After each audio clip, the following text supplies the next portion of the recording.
Hello dear students, good morning. अब तो अपन काफ़ी फेमिलियर हो चुके हैं। चलो, जो फर्स्ट चैप्टर है ना उसके पीछे के जो न्यूमेरिकल क्वेश्चंस हैं ना उन क्वेश्चंस को आज डिस्कस करने वाले हैं अपन। सबसे पहले क्वेश्चन को देखें तो सबसे पहला क्वेश्चन है, आप वायु में एक दूसरे से 30 सेंटीमीटर दूरी पर रखें। वायु में एक दूसरे से 30 सेंटीमीटर दूरी पर रखे दो छोटे आवेशित गोलों पर। गोले आपको दे रखे हैं। एक पे आवेश दे रखा है 2 गुणा 10⁻⁷ कूलाम और दूसरे पे आवेश कितना दे रखा है 3 गुणा 10⁻⁷ कूलाम आवेश।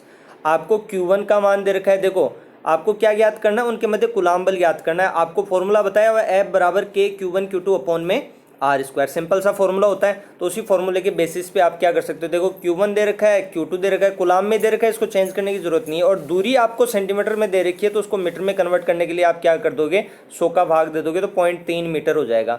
तो कूलाम के नियम के अकॉर्डिंग F बराबर K Q1 Q2, K का मान 9 गुणा 10⁻⁹ होता ही है। Q1 Q2 का मान रख दो, R का मान रख दो, तो कूलाम बल का मान निकल के आ जाएगा। देखो, इसको सॉल्व करके भी दिखा देता हूँ मैं। यहाँ पे कुछ भी नहीं किया इन्होंने।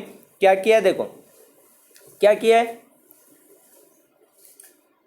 फॉर्मूला था, उस फॉर्मूले में वैल्यू रख दी। K का मान रख दिया 9 गुणा 10⁻⁹, Q1 Q2 का मान रख दिया, और 0.3 का स्क्वायर करेंगे तो 0.3 का स्क्वायर क्या हो जाएगा, 0.3 का स्क्वायर 0.09। ठीक है, और सॉल्व किया, मैथमेटिकल कैलकुलेशन है।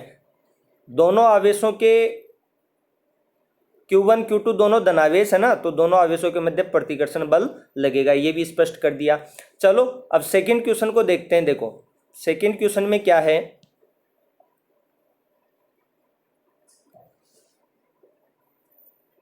सेकंड क्वेश्चन में क्या है, क्या कह रहा है ये, दो समान धातु के गोले, समान धातु के गोले मतलब उनका जो पृष्ठीय क्षेत्रफल होगा ना वो समान रहेगा। समान है धातु के गोले।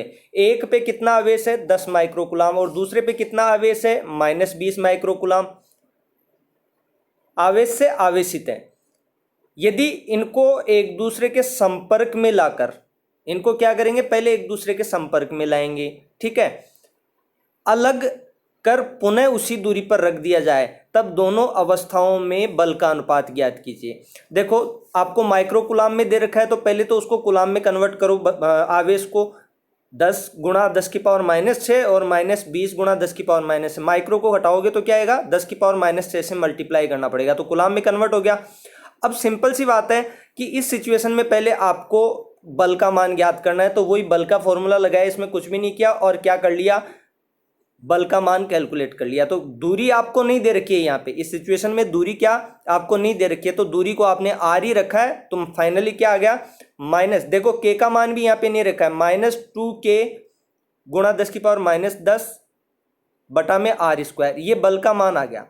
अब धातु के गोले दोनों क्या है, समान है। समान है, दोनों को संपर्क में लाएंगे तो आवेश डिस्ट्रीब्यूट होके क्या हो जाएगा भाई, आवेश डिस्ट्रीब्यूट होगा। आपको पता है, जैसे संपर्क में लाते हैं तो एक चालक जो आवेशित है, जिसपे ज्यादा आवेश है, वो कम आवेशित चालक की ओर, मतलब एक कंसेप्ट होता है। जैसे पानी का प्रवाह कैसे होता है, पानी का प्रवाह कैसे होता है, उच्च तल से। देखो, नॉर्मली वैसे मोटर लगा के अपन किधर भी भेज सकते हैं, लेकिन नॉर्मल जो प्रवाह होता है वो क्या होता है, उच्च तल से निम्न तल की ओर होता है। वैसे ही विभव की बात करेंगे अपन सेकंड चैप्टर में, तो आवेश का प्रवाह क्या होता है, हमेशा उच्च विभव से निम्न विभव की ओर आवेश का प्रवाह होता है। जैसे कोई इलेक्ट्रिकल करंट का आपने चैप्टर 10th क्लास में पढ़ा, तो उसमें क्या देखा है आपने, बैटरी से आवेश कैसे प्रवाहित होता है, इलेक्ट्रॉन्स कैसे प्रवाहित होते हैं, उच्च विभव वाले सिरे से निम्न विभव वाले सिरे की ओर प्रवाहित होते हैं। ठीक है, धन विभव ऋण विभव से धन विभव की ओर प्रभावित हो, बैटरी के ऋणात्मक सिरे से धनात्मक सिरे की ओर इलेक्ट्रॉन प्रवाहित होते हैं।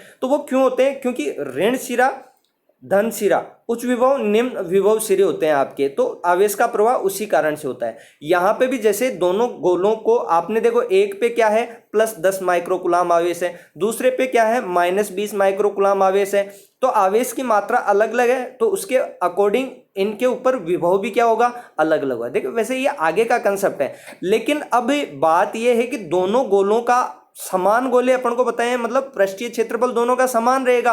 तो जैसे दोनों को संपर्क में लाओगे ना, तो ये दोनों गोलों पर जो आवेश है ना, वो एक जगह इकट्ठा होके वापस डिस्ट्रीब्यूट होगा, वापस से फैलेगा। दोनों गोलों का ज्यामिति या आकार यदि समान है तो दोनों गोलों पर बराबर आवेश बढ़ जाएगा। जब धातु के, देखो यहाँ पे यही लिखा हुआ है, जब धातु के गोलों को संपर्क में लाया जाता है, जब धातु के गोलों को क्या किया जाता है, संपर्क में लाया जाता है, तब आवेशों का क्या होगा, रीडिस्ट्रीब्यूशन होगा, पुनर्वितरण होगा। तो यहाँ पे प्रत्येक गोले पर आवेश क्या निकल के आएगा, दोनों आवेशों को जोड़ के, मतलब दोनों आवेश एक जगह होके बट जाएंगे वापस। अब दोनों गोलों का आकार समान है तो दोनों पे बराबर बटेगा, तो Q1 Q2 को जोड़ के 2 का भाग दे दिया। अब प्रत्येक गोले पर आवेश आ गया और वापस इनको क्या, उतनी ही दूरी R पर रख दी। ठीक है, एक पे 10 गुणा 10 की पावर -6 माइनस ऋणात्मक आवेश था तो -20 गुणा 10 की पावर -6, उसको सोल्व किया तो प्रत्येक गोले पर आवेश ये आ गया। अब उसी R दूरी पर इनको रख दिया तो वापस बल का मान निकाला। देखो यहाँ पे वापस बल का मान निकाला, इसको F' का है, उसको ऊपर क्या कहा था, जब दूरी वही थी और एक पे 10 माइक्रोकुलाम था और एक पे -20 माइक्रोकुलाम आवेश था ना, तब बल आपने निकाला था। दोनों का क्या किया, कंपेरिजन कर लिया। देखो F अपॉन में F' निकाल लिया, R स्क्वायर से R स्क्वायर दोनों के बटा में R स्क्वायर तक कट जाएगा और क्या निकल के आएगा, -8/1। मतलब पहले बल क्या था, वो ऋणात्मक मान के साथ बाद वाले बल के 8 गुणा रहेगा। ठीक है, चलो सिंपल सा क्वेश्चन था, इसमें कंपैरिजन ही करना था। क्वेश्चन में क्या कह रहा था, देखो दोनों अवस्थाओं में बल का अनुपात ज्ञात कीजिए। अनुपात आपको ज्ञात करना था, तो पहले वाले बल को F को F' से अपन ने क्या निकाल लिया, रेशियो निकाल लिया, कुछ भी नहीं किया इसमें। देखो बहुत आसान कंसेप्ट था। अब देखो नेक्स्ट क्वेश्चन को डिस्कस करते हैं अपन।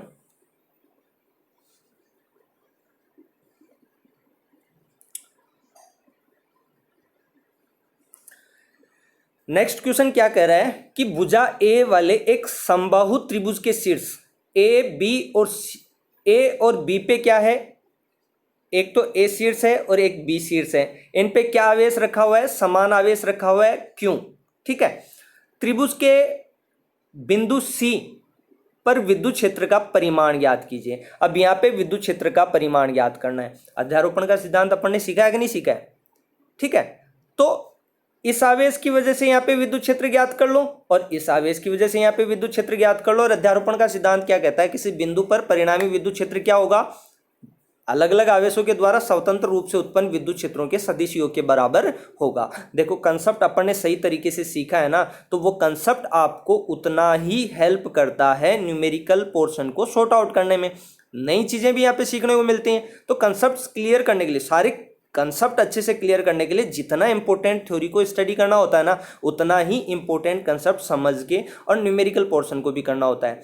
ठीक है, चलो देखो इसमें क्या किया है, बिंदु ए पर जो क्यों आवेश है उसकी वजह से यहाँ पे अब दूरी यहाँ पे क्या है, ए है, तो क्या हो जाएगा के क्यू अपॉन में ए स्क्वायर। ठीक है, इसकी वजह से भी क्या हो जाएगा, के क्यू अपॉन में ए स्क्वायर। दूरी बराबर है ना, इस वजह से अब दोनों की वजह से विद्युत क्षेत्रों को अपन क्या कर देंगे, जोड़ देंगे। ठीक है, चलो देखते हैं क्वेश्चन को कैसे कर रखा है, उसको देखते हैं। अब इसमें क्या कर रहा है, देखो जो मैंने कंसेप्ट आपको बताया कंसेप्ट वही होगा, लैंग्वेज आप लोगों को यहां से मैं प्रोवाइड करवा रहा हूं।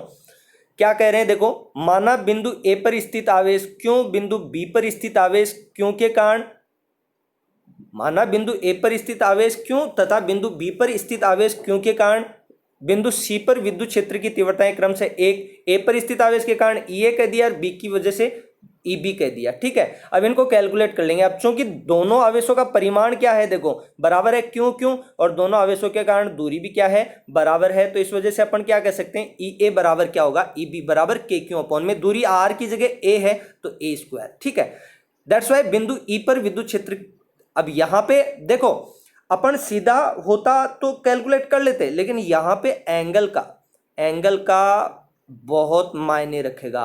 अब ये त्रिभुज आपको कौन सा कह रखा है, देखो त्रिभुज आपका कौन सा है, समबाहु त्रिभुज है। तो समबाहु त्रिभुज के लिए एंगल क्या होगा, समबाहु त्रिभुज के लिए एंगल क्या होगा, ये 60 डिग्री होगा। ये एंगल क्या है, 60 डिग्री है। अब विद्युत क्षेत्र के परिमाण भले ही बराबर है लेकिन दिशा क्या है, देखो ई ए सदिश की दिशा देखो यहाँ पे, ई ए सदिश की दिशा और ई बी सदिश की दिशा देखो इधर, तो यहाँ से आपको क्या करना पड़ेगा, परिणामी कैलकुलेट करना पड़ेगा। अब इधर ये ई ए सदिश और ई बी सदिश, इधर ये 60 डिग्री है ना, तो देखो मैं एक सिंपल सा कंसेप्ट आपको बता रहा हूँ, ये डायरेक्शन है ई ए सदिश की, ठीक है, और ये डायरेक्शन है ई बी सदिश की, ये डायरेक्शन है ई बी सदिश की, ठीक है। अब इधर 60 डिग्री है तो इधर भी क्या होगा, सॉरी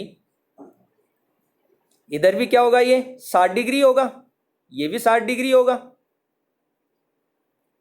अब ई ए सदिश और ई बी सदिश, दो सदिशों के बीच कोण क्या है आपको पता है, तो उस सिचुएशन में आप परिणामी नहीं कैलकुलेट कर सकते क्या दोनों को। एक सिंपल सा फॉर्मेशन 11th क्लास में आपको सिखाया जाता है, दो सदिशों के मध्य आपको यदि कोण दे रखा है, यहाँ पे ई ए सदिश, ये ई ए सदिश है, ये ई बी सदिश है, ठीक है, और इधर समबाहु त्रिभुज की वजह से 60 डिग्री का कोण है, तो इधर वाला ये कोण भी क्या होगा, 60 डिग्री का ही होगा। तो ई ए सदिश और ई बी सदिश के बीच कोण आपके पास पता है, दो सदिश आपके पास है, सदिशों के बीच का कोण आपके पास है।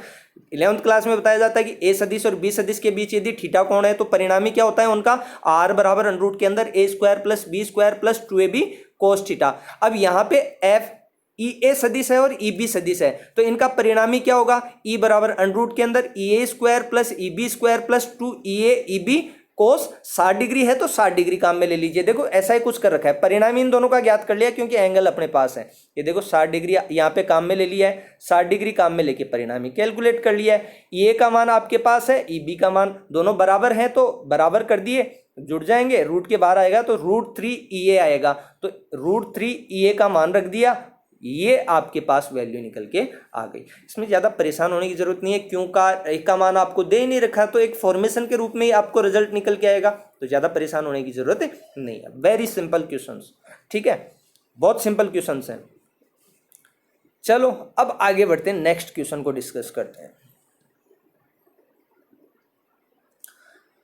अब देखो इसमें भी कंसेप्ट यदि आपने क्वेश्चन का पकड़ लिया, क्वेश्चन आसान रहेगा, डरने की कहीं कोई ज़रूरत नहीं है। और एक डर देखो आपको बताऊं, न्यूमेरिकल्स को लेके स्टूडेंट के माइंड में पता नहीं कैसा क्वेश्चन होगा, क्या पूछा गया, ऐसा एक पता नहीं क्यों किस तरीके से आप लोगों के दिमाग में ये बैठ जाता है कि न्यूमेरिकल पोर्शन भाई नहीं आते, न्यूमेरिकल्स हमें नहीं आते, थ्योरी को अपन कैसे भी समझ के रट लेते हैं सर। मैं हमेशा एक ही बात कहता हूँ,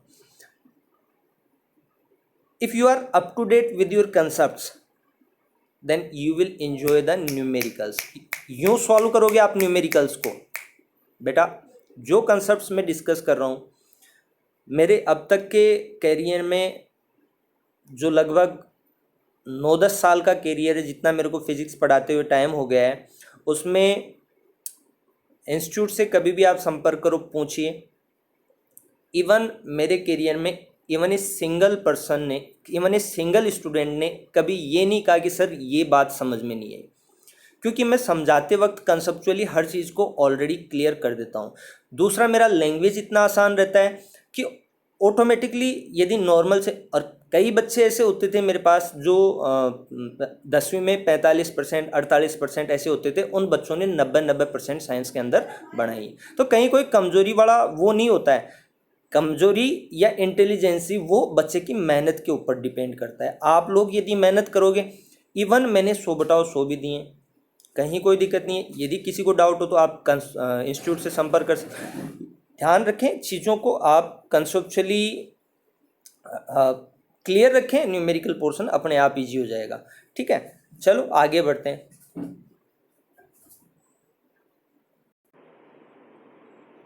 देखिए नेक्स्ट क्वेश्चन देखिए, बाकी सब बातें हैं कभी आमने सामने होंगे तो कर लेंगे, अभी जो कर रहे हैं उसी प्रोसेस को कंटिन्यू करते हैं, क्वेश्चंस को डिस्कस करते हैं। मैं यही कहूँगा बी इजी, कंसेप्चुअली चीज़ों को क्लियर रखिए, कहीं कोई दिक्कत नहीं आएगी। न्यूमेरिकल्स आपके, जैसे आपने मैथमेटिक्स नहीं पढ़ी क्या, 10वीं क्लास तक मैथमेटिक्स भी पढ़ी है, बायोलॉजी के स्टूडेंट से 10वीं क्लास तक तो मैथमेटिक्स पढ़ी है ना, वही क्वेश्चंस हैं। 12वीं क्लास के जो बच्चे हैं वो 11वीं क्लास में फिजिक्स को पढ़ के आते हैं तो न्यूमेरिकल के लिए हैबिचुअल हो जाते हैं। क्या 11वीं में थोड़ी लापरवाही बरतते हैं ना, इस वजह से थोड़ा डर लगने लगता है, डरने की कहीं कोई आवश्यकता नहीं है। नेक्स्ट क्वेश्चन देखिए, नेक्स्ट क्वेश्चन क्या कह रहा है आपको कि दो समान आवेशित गोलों, आवेशित, देखो एक एक चीज़ न्यूमेरिकल से पकड़ो, गोले हैं, स्पेयर हैं आपके, दोनों क्या हैं, एक समान आवेशित, मतलब दोनों गोलों पर एक आवेश पर यदि प्लस क्यू आवेश है तो दूसरे आवेश पर भी क्या होगा, प्लस क्यू आवेश ही होगा। दो एक समान आवेशित गोलों को बराबर लंबाई की डोरियों से लटकाया जाता है। ऐसा क्वेश्चन अपन ने एक एग्जाम्पल में कर लिया है।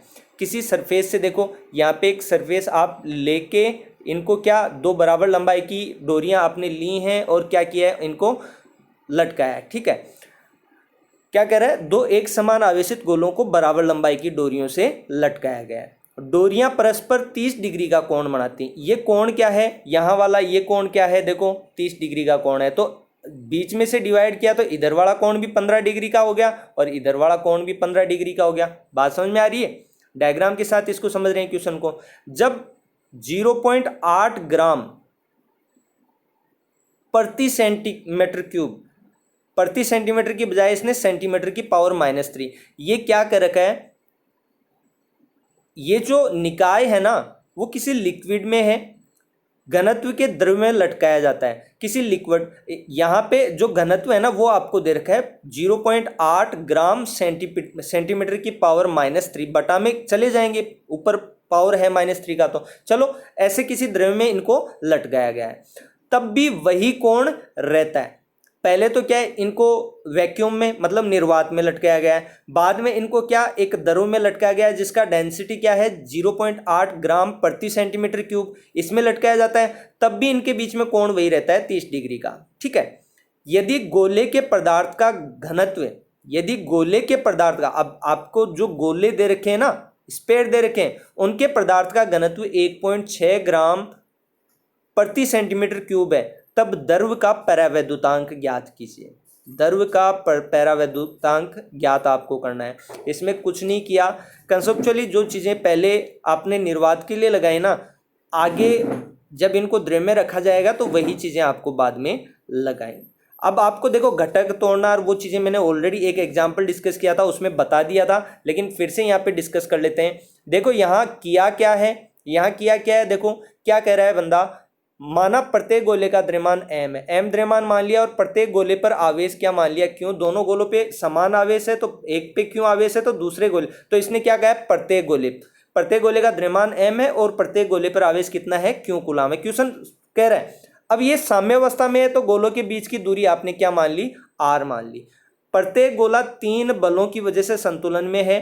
पहला बल है विद्युत प्रतिकर्षण बल, दोनों पे समान आवेश है तो विद्युत प्रतिकर्षण बल देखो, और वो विद्युत प्रतिकर्षण बल आपने ये दूरी यहाँ पे r मानी है और एक पे आवेश क्यों है दूसरे पे आवेश क्यों है, तो वो प्रतिकर्षण बल क्या होगा, k q इंटू क्यू, मतलब k क्यू स्क्वायर अपॉन में r स्क्वायर हो गया। ठीक है, दूसरा है वो धागे में तनाव, दूसरा क्या है वो है धागे में तनाव। और तीसरे बल की बात करें, तीसरा, चलो एक बार तीसरे बल की भी बात करेंगे। इनके घटक तोड़ लेते हैं ना, इनके घटक तोड़ लेते हैं, इसको मैं थोड़ा सा जूम कर लेता हूं ताकि आपको आसान रहे समझने में। चलो पहले इतनी चीजों को, दो चीजों का, अब टेंशन की वजह से,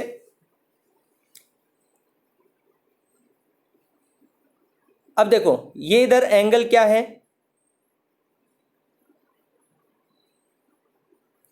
30 डिग्री है, तो ये एंगल 15 डिग्री का हो जाएगा, ये एंगल 15 डिग्री का हो जाएगा। यहाँ पे जो डायग्राम मैं आपको समझा रहा हूँ ना उसको अच्छे से तरीके से समझ लीजिए, आगे न्यूमेरिकल जैसे एग्जांपल अपन ने सॉल्व किया था वैसे ही करना है। अब यहाँ पे टी कोस थीटा का देखो, ये एंगल आपका थीटा मान लिया, ठीक है, तो यहाँ ये थीटा कोण के साथ है तो इस दिशा में घटक क्या हो जाएगा, ये टी कोस थीटा, ठीक है, और इसके लंबवत दिशा में घटक क्या हो जाएगा, टी साइन थीटा घटक हो जाएगा। ऐसे ही एक तीसरा बल की जो मैं बात कर रहा था वो डायग्राम में इंक्लूड हो गया। एक बल है mg आपका, एक तनाव बल है और एक ये कूलाम प्रतिकर्षण बल है। तीन बलों की वजह से ये निकाय क्या रहेगा आपका, साम्यावस्था में रहेगा। ठीक है, अब इसकी अपन बात करें तो यहाँ पे ये एंगल आपने थीटा ट्रीट किया है, तो यहाँ पे तनाव बल को बैलेंस करने के लिए कुछ ना कुछ तो यहाँ होगा ना। एक बल है F आपका, इसको बैलेंस करेगा टी साइन थीटा और mg को कौन बैलेंस करेगा, टी कॉस थीटा। बस इसको सॉर्ट आउट कीजिए। देखो आगे मेरे ख्याल से ये चीज़ आपको डायग्राम में समझ में आ गई होगी, नहीं समझ में आई है ना तो एक बार फिर से समझिए इसको। देखो इसको हटाता हूं मैं, एक बार फिर से समझिए।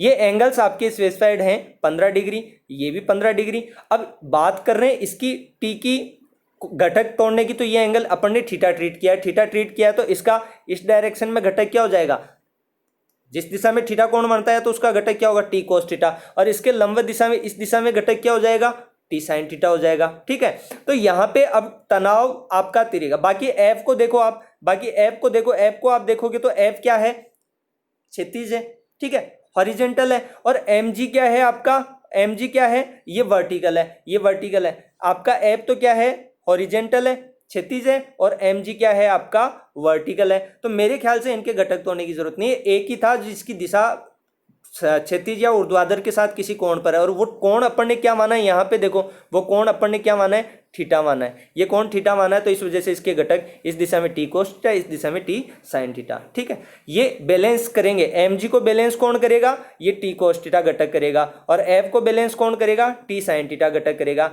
चलो अब देखते हैं क्या किया है, इन बलों को ऊर्ध्वाधर और क्षैतिज घटकों में वियोजित किया है। अब यहाँ पे एक एंगल का और देख लो, यदि ये, अब देखो दो, यहाँ पे दो पैरेलल लाइंस होगी, ये एंगल 15-15 डिग्री क्यों बताया, इसका यूज होने वाला है यहाँ पे। ये चलो इसको हटाओ एक बार, इससे बताता हूँ।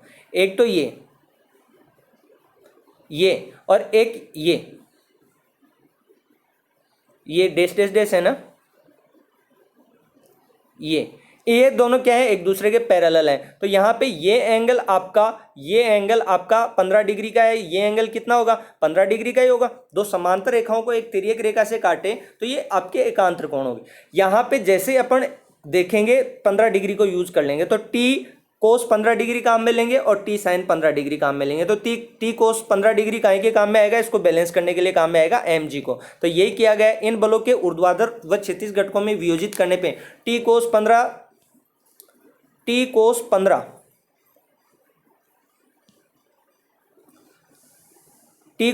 बराबर तो क्या हो जाएगा, टी कोस 15 बराबर तो एम जी हो जाएगा, और टी साइन 15 डिग्री बराबर क्या हो जाएगा, एफ हो जाएगा। और एफ क्या होता है, के क्यू स्क्वायर अपॉन में आर स्क्वायर बताया अभी, कोई दिक्कत नहीं है। अब समीकरण, ये टी समीकरण दे नहीं रखा है तो ऐसे कर लो, इस समीकरण के अंदर इस ऊपर वाले समीकरण का भाग देना है, तो टी से टी कट जाएगा, tan 15 डिग्री आएगा, tan 15 डिग्री, और इसमें एम जी का भाग लग जाएगा, तो के क्यू स्क्वायर बटा में आर स्क्वायर एम जी आ गया। अब ये आपके पास समीकरण एक आ गई। निकाय कब कहाँ था, जब निर्वात में, तो देखो यहाँ पे एप्सिलॉन नोट काम में ले रखा है ना, तो मतलब निकाय वैक्यूम में था, निर्वात में था, तब ये अपना समीकरण आ गया। अब यही सिस्टम आपको कब करना है, जब दरों में गोलों को डुबाने पर प्रत्येक गोले का भार, अब जी का मान बदल जाएगा, तो एम जी डैश का गया है, जी का मान आपको रिप्लेस करना पड़ेगा। और ये कंसेप्ट आपको यदि पता नहीं है, काइनेमेटिक्स जब अपन पढ़ते हैं ना, तो वहाँ ये कंसेप्ट बताया जाता है, जब जी का मान किस तरीके से द्रव्य के घनत्व की वजह से किस प्रकार बदलता है, तो वही बात है। ठीक है, अब देखो इसमें क्या कह रखा है, द्रव्य में गोलों को डुबोने पर प्रत्येक गोले का भार घट जाएगा। भाई उत्प्लावन बल लगता है ना आपका, आर्किमिडीज का सिद्धांत आप लोगों ने पढ़ा होगा, 11वीं क्लास में आ जाता है, वहीं से कंसेप्ट निकल के आएगा। इन गोलों को जब द्रव्य में आप डुबोगे ना, तो इनका भार घटेगा, और भार घट के कितना हो जाएगा, मान लो एम जी डैश हो जाएगा। ठीक है, और प्रतिकर्षण बल पहले मान का 1 माध्यम की वजह से प्रभाव पड़ता है, तो एफ नोट बराबर अपन ने क्या निकाला था, एफ माध्यम बटा में क्या निकाला था, एप्सिलॉन आर या के रूप में निकाला था। तो इतना गुणा क्या हो जाएगा, माध्यम में कम भी हो जाएगा। वही सेम सिचुएशन, यही फॉर्मेशन काम में लेनी है। एप्सिलॉन आर द्रव्य का परावैद्युतांक है, अतः तनाव भी घट जाएगा, तनाव घटेगा, लेकिन कोण अब भी वही रहेगा 30 डिग्री। क्वेश्चन में साफ साफ कहा था। तो इस सिचुएशन में tan 15 डिग्री आएगा आपका, और 1/4 pi epsilon nought into epsilon R. ठीक है, तो यहां से एम जी डैश आपको रिप्लेस करना पड़ेगा। अब जी डैश का मान क्या होगा, जी डैश का मान, अब ये आर्किमिडीज के सिद्धांत में बताया जाता है, इसके लिए ज्यादा सोचने की जरूरत नहीं है आपको। यहां जी डैश का मान क्या रहेगा, किस प्रकार से बदलेगा, जी डैश का मान घटेगा, तभी तो एम जी डैश का मान घटेगा आपका।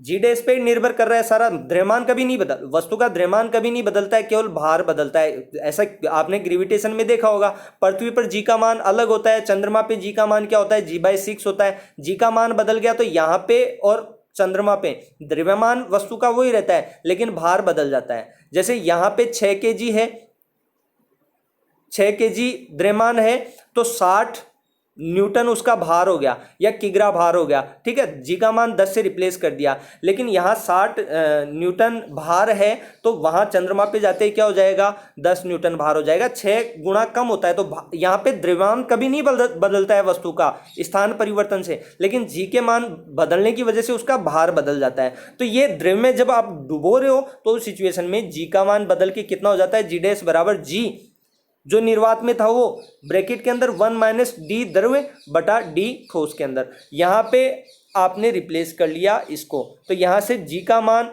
दूसरा अब कंपैरिजन करोगे तो कंपैरिजन करोगे समीकरण 1 व 2 की, तो यहाँ से जी का मान निकल के आएगा, जी तो रिप्लेस हो रहा है तो यहाँ पे कंपैरिजन करोगे तो जी बराबर क्या आएगा, एप्सल, एक तो यहाँ पे एप्सलन आर एक्स्ट्रा आ रहा है और एक जी डैश एक्स्ट्रा आ रहा है, और वहां पे क्या था आपका केवल जी था, तो कंपैरिजन किया तो जी बराबर एप्सलन आर जी डैश आ रहा है, तो यहाँ से जी का मान आपके पास आ गया। एप्सलन आर का मान आप निकालोगे तो 1 बटा में क्या हो जाएगा, 1 माइनस जी से तो जी कट जाएगा आपका, 1 अपॉन में 1 माइनस डी द्रव्य अपॉन में डी ठोस। तो यहाँ से आपका नीचे एलसीएम लेके, यहाँ पे एलसीएम लेके इसको ट्रांसफर कर दो, ऊपर टी ठोस बटावें। अब ये आपको वैल्यूज दे रखी हैं, ये घनत्व आपको दे रखे हैं, डेंसिटी, डी का मतलब क्या है, यहाँ पे डेंसिटी है, जो गोला है, यहाँ ठोस का मतलब क्या है, गोले का डेंसिटी, जिस ठोस गोले को आप इसके अंदर ठोस क्यों लिखा है, गोले के डेंसिटी के लिए, तो वो आपको क्या दे रखा है, ऊपर ठोस है देखो 1.6 दे रखा है, ठीक है। अब यहाँ पे क्या अनुपात आ रहा है, तो अपन ने मात्रक चेंज नहीं किया, मात्रक चेंज क्यों नहीं किया, क्योंकि एक अनुपात है, ऊपर भी घनत्व है नीचे भी घनत्व है, तो मात्रक से मात्रक, ग्राम सेंटीमीटर माइनस क्यूब और बटा में ग्राम सेंटीमीटर माइनस क्यूब, मात्रक से मात्रक कट जाएगा क्योंकि यहाँ पे घनत्वों का अनुपात है, तो इस वजह से मात्रक भी चेंज नहीं किया। यदि चेंज करोगे तो वो जो भी वैल्यू मल्टीप्लाई में आएगी ना तो उससे भी वो वैल्यू भी कट जाएगी, तो फर्क कुछ नहीं पड़ेगा, अनुपात निकल के आएगा। तो यहाँ पे एप्सिलॉन आर का मान आपके निकल के आ गया, यही आपको पूछा था द्रव्य का पैरावैद्युतांक, एप्सिलॉन आर बराबर क्या निकल के आ गया, 2 निकल के आ गया, ठीक है। आई होप समझ में आया होगा, नहीं समझ में आएगा तो इसको वापस वीडियो को पीछे करके एक बार देख लीजिए। हाँ, यहाँ पे कंसेप्ट जो नया, जो आप लोगों को 11th क्लास का था नहीं, मतलब दिमाग में था, तो उसको आप अच्छे से कर लीजिए। यहाँ पे एक कंसेप्ट है, वो कंसेप्ट ये नया कंसेप्ट है, 11th क्लास का यहाँ पे यूज हो गया, नया कंसेप्ट है 11th क्लास का यहाँ पे यूज हो गया, इसको आप अच्छे से याद रखिएगा। किस तरीके से एक द्रव्य में एक ठोस को डालने पर उत्प्लावन बल की वजह से द्रव्य और ठोस के घनत्वों की वजह से जी का मान बदलता है, ये आपका कंसेप्ट 11th क्लास का है, यहाँ का कोई कंसेप्ट नहीं है, उसी को आगे यूज किया है। समीकरण 1 व 2 में इनको रिप्लेस कर दिया तो एप्सिलॉन जी का मान क्या हो जाएगा, कंपैरिजन करेंगे, तुलना करेंगे तो जी का मान एप्सिलॉन आर गुणा जी डैश आ जाएगा, जैसे आएगा, या तो वैसे कर लो या फिर भाग दे दो, ऐसे कर लो, समीकरण 1 में समीकरण 2 का भाग दे दो, तो जैसे भाग दोगे तो बाकी सारी चीजें कट जाएंगी और बचेगा क्या, जी बराबर एप्सिलॉन आर जी डैश बचेगा, और जी डैश आपका क्या रहेगा, जी डैश का मान यहां से रख दिया, ये जी डैश का मान यहां से रख दिया, तो जी से जी यहां पे भी कट जाएगा, ये जी से जी यहां पे भी कट जाएगा, ये जी से जी यहां पे भी कट जाएगा, जैसे कटेगा तो आपको एप्सिलॉन आर का मान केवल डेंसिटी के रेशियो के अंदर मिलेगा, घनत्वों के अनुपात में मिलेगा। तो आपको निकालना तो क्या है, एप्सिलॉन आर पैरावैद्युतांक की तो निकालना है द्रव्य का, तो वो निकल के आ जाएगा। चलो नेक्स्ट क्वेश्चन देखते हैं। नेक्स्ट क्वेश्चन में क्या है, अब देखो, गोलों की ज्योमेट्री को आप यदि सही तरीके से समझ पाओगे, आवेश का स्थानांतरण आप सही तरीके से समझ पाओगे, तो आकर्षण बल प्रतिकर्षण बल निकालने में कोई दिक्कत आएगी नहीं आपको। यहाँ पे भी वही सिंपल सा क्वेश्चन है, लेकिन देखो कैसे आवेश बदलेगा। यदि गोलों की ज्यामितीय आकार, मतलब 4 पाई आर स्क्वायर, जो गोले का संपूर्ण पृष्ठीय क्षेत्रफल आप देखते हो ना 4 पाई आर स्क्वायर, वो 4 पाई आर स्क्वायर आपका समान है दो गोलों के लिए, और यदि एक पर आवेश है और एक पे आवेश नहीं भी है तो होगा क्या कि दोनों गोलों को एक जगह करोगे, अलग करोगे तो दोनों की ज्यामितीय आकार समान है ना, तो आवेश बराबर वितरित हो जाएगा। आप अलग कर दोगे गोलों को तो दोनों के ऊपर आवेश भी क्या रहेगा, बराबर रहेगा, ठीक है। आपका जो ज्यामितीय आकार है ना वस्तु का या ऑब्जेक्ट का, तो उसके अनुपात में ही आवेश आपका रिडिस्ट्रीब्यूट होता है जब उनको संपर्क में लाया जाता है। यही बात समझनी होगी आपको, बाकी क्वेश्चन में कोई दिक्कत नहीं है। देखो पहले क्या कह रहा है, बड़ा आसान क्वेश्चन है, लेकिन केवल लैंग्वेज देख के आप लोग डर जाते हो, कुछ भी नहीं है इसमें। दो समरूप गोलाकार चालक हैं बी व सी। कैसे हैं? दो समरूप गोलाकार चालक बी व सी। समरूप है मतलब ज्यामितीय आकार समान है। 4πr², 4πr² कह सकते हो। दोनों गोलों के लिए, बी और सी के लिए आप कह सकते हो कि बी की भी रेडियस आर है, त्रिज्या आर है, और सी की भी रेडियस क्या है? आर है। आर पे तो आकार डिपेंड करता है ना गोले के लिए। बी व सी समान आवेश से आवेशित है। समान आवेश से आवेशित है, कोई दिक्कत नहीं है। एक पे आवेश क्यू बी कह दो, दूसरे पे आवेश क्यू सी कह दो। ये दोनों एक दूसरे को, समान आवेश से आवेशित हैं तो दोनों एक दूसरे को प्रतिकर्षित करेंगे। कह भी रहा है एफ बल से प्रतिकर्षित करते हैं, जबकि उनको परस्पर कुछ दूरी पर रखा जाता है। कुछ दूरी पर रखेंगे तो दोनों एक दूसरे को प्रतिकर्षित करेंगे। समान आवेश कह रहा है तो कोई दिक्कत नहीं है। तीसरा गोला क्या कर रहा है? तीसरा गोलाकार चालक, ये भी गोलाकार चालक इन्हीं के समरूप है, मतलब एक और गोला ले लो, वो भी समरूप है, इनके बराबर त्रिज्या का ही है, परंतु अनावेशित है, आवेशित नहीं है। ठीक है, आवेशित नहीं है तो कोई दिक्कत नहीं है। पहले ये बी के संपर्क में लाया जाता है। पहले तो बी के संपर्क में लाएंगे तो समान आकार का है, तो बी का जो आवेश है ना, मान लो बी पर आवेश है क्यू बी। ठीक है, तो क्यू बी आवेश समान आकार का है, आधा किस पे चला जाएगा? तीसरे गोले पे चला जाएगा। ठीक है, क्यू बी बटा में 2 बी गोले पर रहेगा, और क्यू बी बटा में 2 जो तीसरा गोला आप लेके आए हो ना, उसके ऊपर रहेगा। तत्पश्चात सी के संपर्क में लाया जाता है। अब सी के संपर्क में लाया जाता है तो अब तीसरे गोले का और गोले सी का आकार भी समान है, तो यहाँ पे क्या होगा? अब क्यू सी जो आवेश था तीसरे गोले पे वो, और क्यू बी बटा में 2 आवेश किस पे आ गया? तीसरे गोले पे आ गया। तो ये दोनों आवेश जुड़ के फिर रिडिस्ट्रीब्यूट होंगे।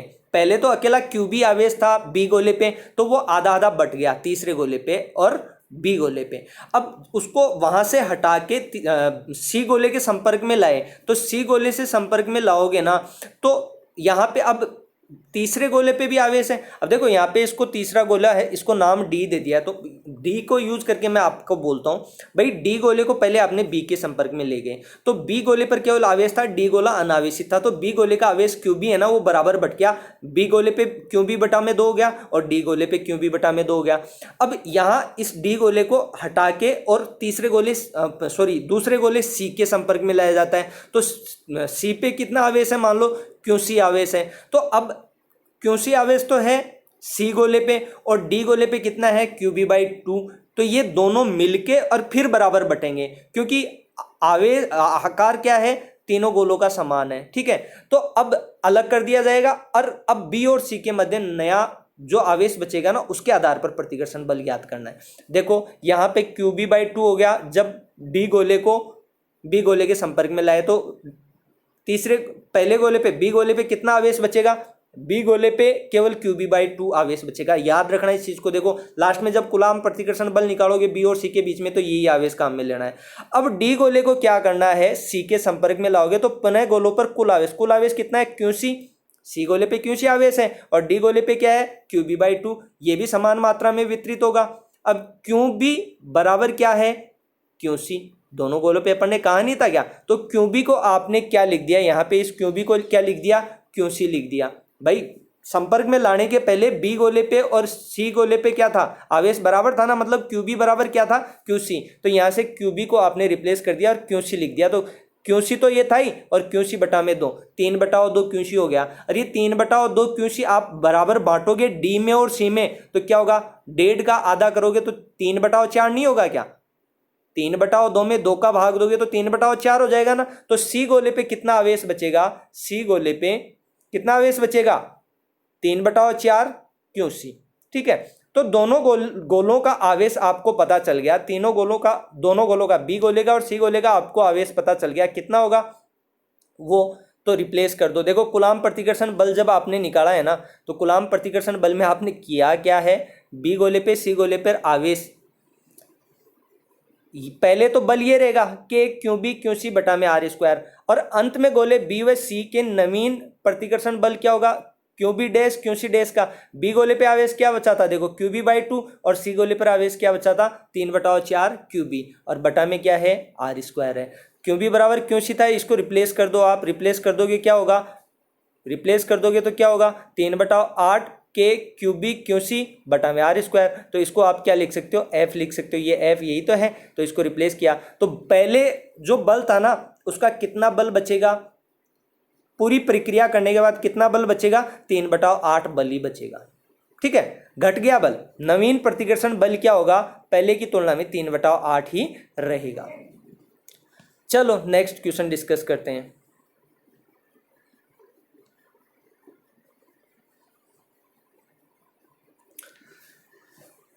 बेटा नेक्स्ट क्वेश्चन भी बहुत आसान है, वर्ग का क्वेश्चन अपन ने पहले भी किया है, स्क्वायर को अपन पहले से कर चुके हैं। अब उसमें क्या आपको विकर्ण की लंबाई कई चीज़ें हैं जो वर्ग के कंसेप्ट है, 10वीं क्लास के कंसेप्ट है मैथमेटिक्स के, वो यहाँ यूज़ करने हैं। देखो क्या कह रहा है यहाँ पे क्वेश्चन में, क्या कह रहा है, चित्र में 4 बिंदु आवेश हैं, 2 सेंटीमीटर भुजा के वर्ग, यहाँ भुजा कितनी है वर्ग की 2 सेंटीमीटर है, इसके कोनों पर रखा हुआ है। ठीक है, चित्र में 4, अब यहाँ पे प्लस क्यू आवेश है, देखो बिंदु ए पर -2q आवेश है, बिंदु बी पर +2q आवेश है, बिंदु सी पर क्या है -q आवेश है, और बिंदु डी पर +q आवेश है। ये डायग्राम आपको क्वेश्चन में दे रखा है। वर्ग के केंद्र ओ पर विद्युत क्षेत्र की तीव्रता व दिशा ज्ञात करनी है, विद्युत क्षेत्र की तीव्रता और दिशा ज्ञात करनी है, कहाँ पे बिंदु ओ पर। ठीक है, अब बिंदु ओ पर आप ज्ञात करोगे, क्यों का मान आपको दे रखा है 0.02 माइक्रोकुलाम। ठीक है भाई, ये -2q +2q plus Q minus Q दे रखा है, तो यहाँ पे क्यू का वैल्यू और आपको दे रखा है 0.02 माइक्रोकुलाम। तो माइक्रोकुलाम को कुलाम में कन्वर्ट कर लेंगे, कोई दिक्कत नहीं है, ये यहाँ कन्वर्ट कर दिया है। सेंटीमीटर को मीटर में कन्वर्ट कर लेंगे तो 10⁻⁻2 से गुणा करते हैं। अब देखो चीज़ों को समझते हैं, परिमाण तो अपन क्या कर लेंगे, बिंदुवत आवेश की वजह से विद्युत क्षेत्र तीव्रता का परिमाण अपन को पता है क्या होता है, KQ बटा में R स्क्वायर। तो ए पर स्थित आवेश के लिए EA, बी पर स्थित आवेश के लिए EB, सी पर स्थित आवेश के लिए EC, डी पर स्थित आवेश के लिए ED, ये तो अपन कैलकुलेट कर लेंगे। इंपॉर्टेंट है दिशा का, दिशा के साथ क्या खेल होगा उसको आप समझ लीजिए। देखो इसको समझते हैं अपन, इसको समझते हैं, समझे, लेट्स स्टार्ट। देखो यहां पे ए पर स्थित आवेश कैसा है, ए पर स्थित आवेश कैसा है ऋणात्मक। तो ऋणात्मक आवेश के विद्युत क्षेत्र क्या होता है, अंदर की तरफ होता है। अब ये सदिश की दिशा देखो बिंदु ओ पर कैसी दिखा रखी है, 1 मिनट रुकना, इसको मार्कर को थोड़ा सा बड़ा कर लेते हैं ताकि अपने को अच्छे से क्लियर हो जाए। यहाँ पे देखो दिशा क्या रहेगी, ये दिशा रहेगी ये सदिश की। अब बी पर स्थित आवेश को देखो, बी पर स्थित आवेश कैसा है, धनात्मक आवेश है। धनात्मक आवेश के लिए बात करें, धनात्मक आवेश के लिए बात करें तो धनात्मक आवेश की वजह से विद्युत क्षेत्र क्या होगा बाहर की ओर। तो यहाँ पे देखो EB सदिश की दिशा, EB सदिश की दिशा क्या दिखा रखी है, ये EB सदिश की दिशा ये दिखा रखी है कि नहीं दिखा रखी है। ठीक है, अब ऐसे सी पर स्थित आवेश की वजह से देखो, सी पर स्थित आवेश की वजह से, सी पर स्थित आवेश की वजह से क्या है ऋणात्मक आवेश है ना, देखो -q आवेश। तो यहाँ पे बाहर की ओर या अंदर की ओर, अंदर की ओर, ऋणात्मक आवेश के अंदर की ओर। ठीक है, तो यहाँ पे EC सदिश की दिशा देखो क्या दिखा रखी है, ये दिशा दिखा रखी है कि नहीं दिखा रखी है, यही है। डी पर स्थित आवेश कैसा है, देखो डी पर स्थित आवेश आपका +q है, तो डी पर स्थित आवेश की वजह से दिशा क्या दिखाएंगे, डी पर स्थित आवेश के लिए दिशा क्या दिखाएंगे, ये दिखाएंगे। अब देखो क्या करना पड़ेगा आपको, एक बिंदु पर 4 विद्युत क्षेत्र तीव्रताएं EA, EB, EC और ED, इनकी दिशा आपको पता है। परिमाण तो क्या है, सब में KQ बटा में दूरी आपको काम में लेनी है, और आपको पता है ये आपके पास है तो विकिरण की लंबाई क्या होगी, सॉरी ये आपके पास है 2 सेंटीमीटर, ये क्या है 2 सेंटीमीटर।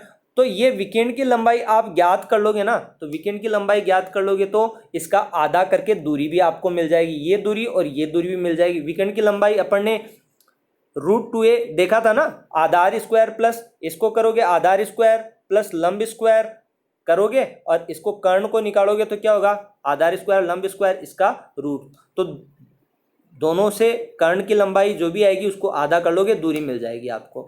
दूरी की भी प्रॉब्लम नहीं है, आवेश आपको दे रखा है उसकी भी कोई प्रॉब्लम नहीं है, केवल प्रॉब्लम है तो दिशा की। देखो बढ़ते हैं, कैसे करते हैं, देखो इसको कैसे करते हैं। अब डायग्राम आपको समझ में आ गया होगा।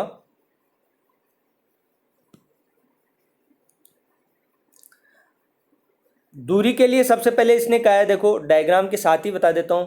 दूरी के लिए यहां से ए से लेके ओ तक की दूरी, एओ,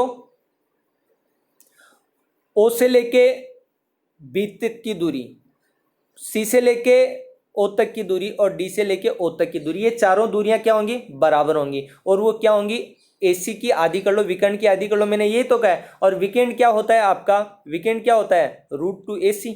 विकर्ण क्या होता है, √2ac। इसको वापस थोड़ा सा छोटा कर लेते हैं। विकर्ण क्या होगा, देखो √2ac, यही होगा विकर्ण, √2a। AC क्या होगा, √2a। तो 2 से 2 कट जाएगा तो क्या निकल के आ जाएगा, ये बिंदु P की प्रत्येक आवेश से दूरी क्या निकल के आ गई, आपकी a/√2 आ गई। इसका स्क्वायर करके दूरी का k³ बटा में r स्क्वायर करना है ना, तो इसका स्क्वायर कर देंगे। बिंदु Q आवेश के कारण O पर विद्युत क्षेत्र क्या होता है, E बराबर k/Q में r स्क्वायर, तो a/√2 का स्क्वायर ये हो जाएगा। कोई दिक्कत नहीं है, जैसा आवेश है वो आवेश अपन काम में ले लेंगे। आगे बढ़ते हैं, बढ़िए आगे। अब देखो सबसे पहले बिंदु A पर जो आवेश है ना, उसकी वजह से विद्युत क्षेत्र तीव्रता अपन ज्ञात करते हैं। बिंदु A पर और B पर, देखो बिंदु A पर और B पर दोनों पर आवेश क्या है, बराबर है, 2q और ये 2q।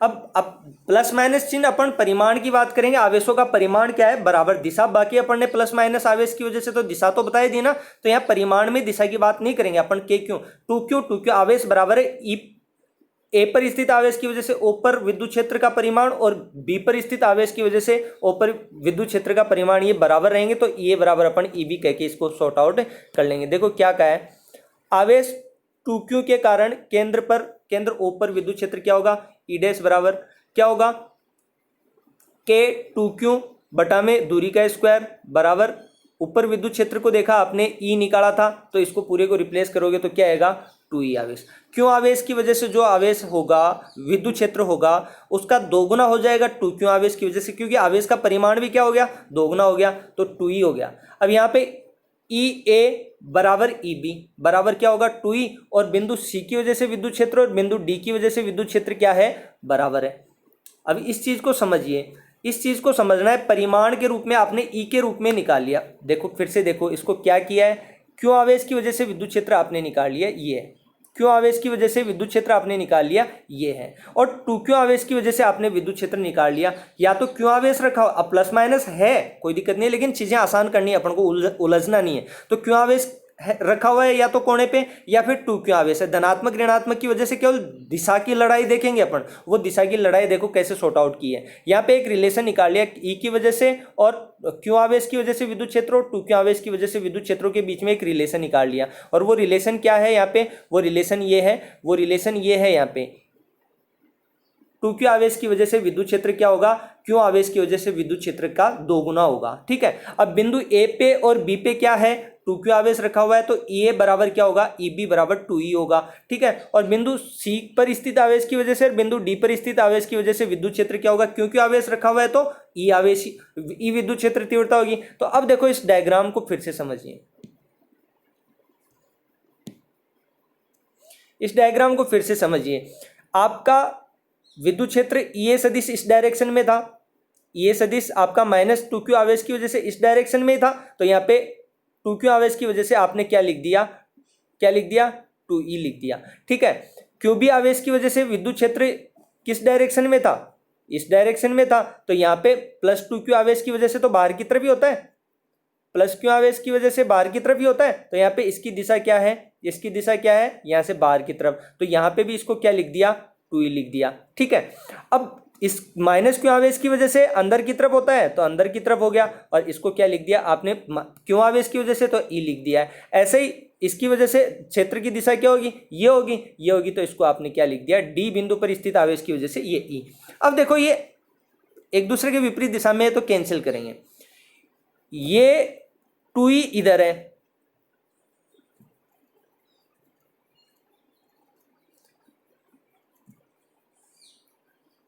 वेट कीजिएगा,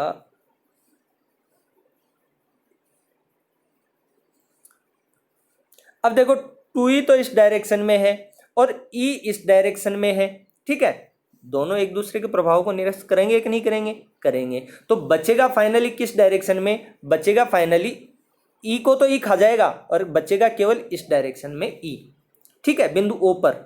भाई 2e में से e घट जाएगा विपरीत दिशा में होने की वजह से, तो e इस डायरेक्शन में बच गया।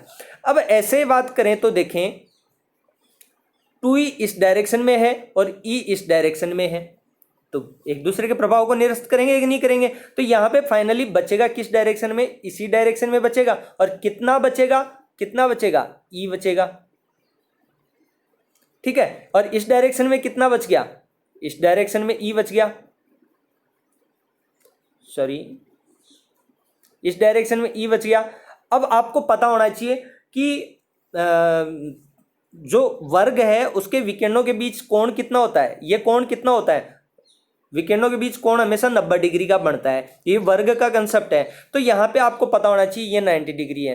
अब फाइनली इसका परिणामी और इसका परिणामी कैलकुलेट कर लो, 90 डिग्री है, दोनों का परिमाण समान है, तो दोनों के बीच में निकल के आएगा कि नहीं निकल के आएगा, बस इसी को सॉर्ट आउट करना है। देखो आगे वाले डायग्राम में फिर से ऐसा कोई कंसेप्ट बता रखा है, बिंदु O पर विद्युत क्षेत्र तीव्रता मैंने समझा दिया है डायग्राम में। यहाँ पे बचा क्या है, ई सदिश इस डायरेक्शन में बचा है, ई सदिश इस डायरेक्शन में बचा है, विकिरणों के बीच में कोण कितना होता है 90 डिग्री, विकिरणों के बीच में कोण कितना होता है, ये कोण 90 डिग्री है, तो दोनों का परिणामी क्या होगा, वही परिणामी क्या होगा, अंडर रूट के अंदर A square plus B square plus 2ab cos 90 degree. Cos 90 का मान क्या होता है, 0, कोस 0 का मान 1 होता है, कोस 90 का मान 0 होता है, तो रूट के अंदर A square plus B square, और दोनों समान है तो क्या बचेगा, देखो सोल्व कर रखा है, इसको ज़्यादा परेशान होने की जरूरत नहीं है, इसको सोल्व कर रखा है। ई सदिश और ई सदिश इसका इसका इसका और इसका परिणामी आपको ज्ञात करना है, कोण आपका कितना दे रखा है, कोण आपका 90 डिग्री दे रखा है, तो कोई दिक्कत नहीं है, कीजिए कीजिए इसको सॉल्व। देखो परिणामी आपका निकाला हुआ है, तो परिणामी ये निकाल लिया, सॉरी ये आपका परिणामी निकाल लिया, √2e हो गया, ठीक है, कोस 90 का मान 0, तो सोल्व हो के अब e का मान आपके पास ऊपर निकाला है, KQ बटा में a अपॉन में √2 का स्क्वायर था, तो रूट से ये स्क्वायर कट जाएगा तो 2 तो ऊपर चला जाएगा, 2 तो आपका ऊपर चला जाएगा,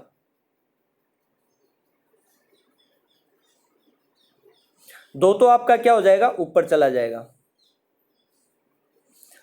ये 2 तो ऊपर चला गया, √2 पहले से है इसमें तो √2 रहेगा, KQ बटा में a स्क्वायर। आपको सबका मान दे रखा है क्वेश्चन के अंदर, वैल्यू रखो और सॉल्व करके वैल्यू निकाल लो, ये क्वेश्चन आपका हो गया है, ठीक है। चलो नेक्स्ट क्वेश्चन देखते हैं।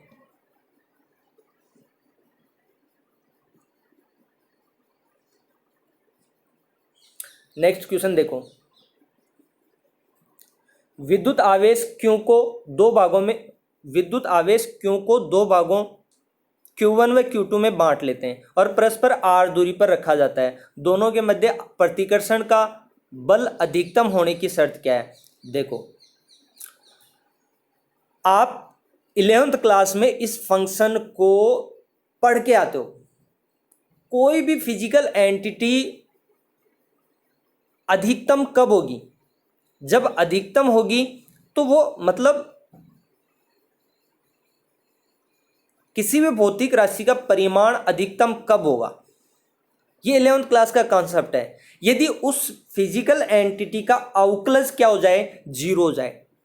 अब यहां पे क्या है, दोनों के बीच में प्रतिकर्षण बल का, यहां दोनों के बीच में क्या कहा है, मध्य प्रतिकर्षण का बल अधिकतम होने की शर्त क्या होगी, तो बल का अवकलज क्या कर दो, 0 कर दो। यदि आपके पास कोई आवेश दे रखा है क्यू, उसको अलग अलग भागों में बांट दिया आपने, आपको पता नहीं है किस अनुपात में बांटा है, Q1 Q2 में बांट दिया और परस्पर r दूरी पर रख दिया। दोनों के मध्य प्रतिकर्षण का बल अधिकतम होने की शर्त आपको ज्ञात करनी है। तो उस प्रतिकर्षण बल का अवकलज, उस प्रतिकर्षण बल का अवकलज देखो यहां पे क्या कर दिया है, 0 कर दिया है। ठीक है, अब इस कंसेप्ट को 11वीं क्लास का कंसेप्ट है, इलेक्ट्रोस्टैटिक्स में यूज कर रहे हैं। देखो कितना अच्छा कंसेप्ट था, इलेक्ट्रोस्टैटिक्स में यूज कर दिया, आगे जाके इलेक्ट्रिक करंट में यूज करेंगे, फिर पता चला मैग्नेटिज्म में यूज कर रहे हैं। एक कंसेप्ट फिजिक्स का, यही तो फिजिक्स में अच्छा ही है ना, अच्छा ही है कि एक जगह का आपको समझ में आया हुआ है तो दिक्कत ही नहीं है, फिर कहीं पे भी यूज करो। चलो इसमें क्या है, देखो सॉर्ट आउट किया हुआ है तो उसी में देख लेते हैं अपन। Q1 प्लस Q2 बराबर क्या है, Q। तो बल कितना होगा, अलग अलग बांट दिया, r दूरी पर रख दिया, तो K Q1 Q2 अपॉन में r स्क्वायर। तो Q2 को रिप्लेस कर दो, Q2 क्या है आपका, Q2 क्या है, Q1 इधर से आएगा तो Q माइनस Q, ये रिप्लेस कर दिया। प्रतिकर्षण बल का मान अधिकतम होने के लिए आपको क्यों आवेश, अब किसके अगेंस्ट आपको, आप बांट किसको रहे हो, क्यों आवेश को बांट रहे हो, Q1 और Q की टर्म्स, Q1 और Q2 की टर्म्स है। अब यहाँ पे आपने क्या लिया है करना, मतलब Q1 की टर्म्स में पूरे निकाय को ले आए, तो Q1 के सापेक्ष इसका अवकलज करके क्या कर दो, 0 कर दो। तो जैसे देखो अवकलज करोगे 0 करोगे तो क्या होगा,